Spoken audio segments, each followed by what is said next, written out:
राम राम भाइयों, आप सबका स्वागत है मेरे यूट्यूब चैनल पे। तो गाइस, मैं एक यूपीएससी स्टूडेंट हूँ और मैं इंडिया में रहती हूँ।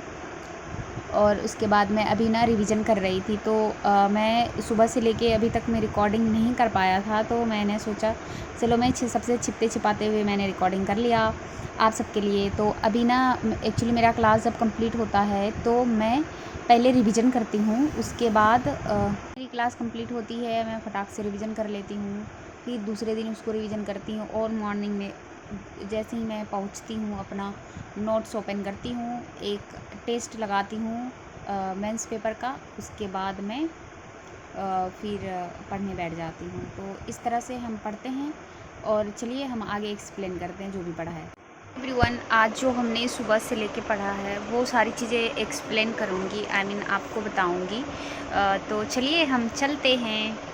उस दिन हमारा वैदिक काल का था और जो वैदिक काल में जो छूटा था महिला की स्थिति कैसी थी, तो वहाँ से हम आज स्टार्ट करेंगे महिला की स्थिति से।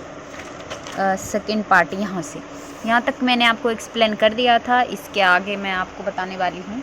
महिला की स्थिति कैसी थी, तो बहुत अच्छी थी। और उत्तर वैदिक काल में जो महिला की स्थिति थी तो वो पतनशील हो चुका था, वो अच्छी नहीं थी, क्योंकि बिना यहाँ पे ना परिवर्तन हो गई थी। और शूद्रों की दशा क्या थी, तो शूद्रों की दशा अच्छी थी ऋग्वैदिक काल में और उत्तर वैदिक काल में अच्छी नहीं थी। और बात करेंगे दासों की दशा ऋग्वैदिक काल में मतलब अच्छी थी। और मनोरंजन में बात करेंगे तो दोनों कालखंडों में रथ, घोड़े और पासे की खेल सामाजिक समारोह में किया जाता था। और वैदिक काल की आर्थिक स्थिति के बारे में अगर हम बात करते हैं तो आर्थिक स्थिति में ऋग्वैदिक काल में कृषि का दशा बहुत अच्छी थी और जौ, गेहूं, चावल होते थे। और उत्तर वैदिक काल में 1000 BC में लगभग लोहे की खोज हो चुकी थी। तो उत्तर वैदिक काल में कृषि प्राथमिक पैसा हो गई थी और इस काल में जीवन पद्धति स्थायी हो गई थी, क्योंकि जब घुमंतु था तो उसके बाद चेंजेस आ गए थे, तब ये लोग अस्थायी जीवन जीने लगे थे। ऋग्वैदिक काल में पशुपालन क्या था? ऋग्वैदिक काल में पशुपालन प्राथमिक पेशा था, क्योंकि लोग घुमंतु एवं यातावर जीवन जीते थे, मतलब घूमते थे। तो घूमने के लिए साधन तो गाड़ी वगैरह तो उस टाइम होती नहीं थी, तो जानवरों का उपयोग किया जाता था।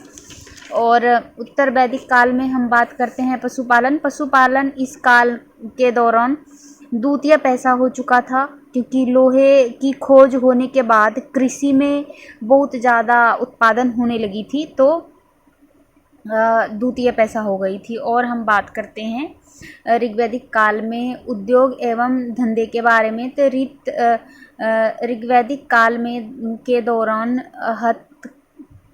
हथकरघा उद्योग प्रचलन में था।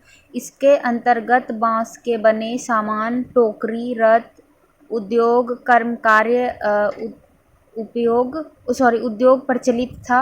और उत्तर वैदिक काल में हम बात करते हैं तो उत्तर वैदिक काल में हथकरघा उद्योग संबंधित निरंतरता बनी रही। हालांकि इस काल में लोहे, धातु उद्योग उपयोग एवं उसके बने सामान का प्रचलन बढ़ गया। और ऋग्वैदिक काल की सिक्के की व्यवस्था के बारे में बात करते हैं तो इस काल में सिक्का व्यवस्था प्रचलन नहीं था, बल्कि जब कोई सामान खरीदते थे उसके बदले महिलाओं का जो स्वर्ण का आभूषण होते थे उससे लेन देन करते थे, है ना। तो इस तरह से यहाँ तक हमने पढ़ा है। और हम बात करते हैं उत्तर वैदिक काल में कर व्यवस्था। उत्तर वैदिक काल में स्वैच्छिक बलि कर के साथ भाग नामक एक बाध्यकारी कर लगाया गया।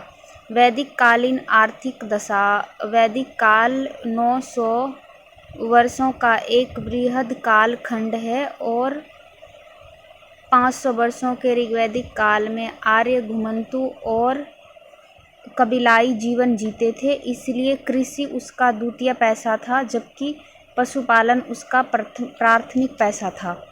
ऋग्वैदिक काल जो थे आर्य गाय और घोड़े का पशुपालन करते थे, यहाँ तक कि युद्ध भी गायों के लिए ही करते थे ये लोग। तो ऐसा था ऋग्वैदिक काल में। और उद्योग और धंधे के बारे में इस तरह से डिफिनेशन दिया गया है। सिक्के का व्यवस्था आपको हम आगे ही बता चुकी थी। तो और हमने यहाँ तक पढ़ा है लौकिक देवता कौन थे, तो पृथ्वी, अग्नि और बृहस्पति।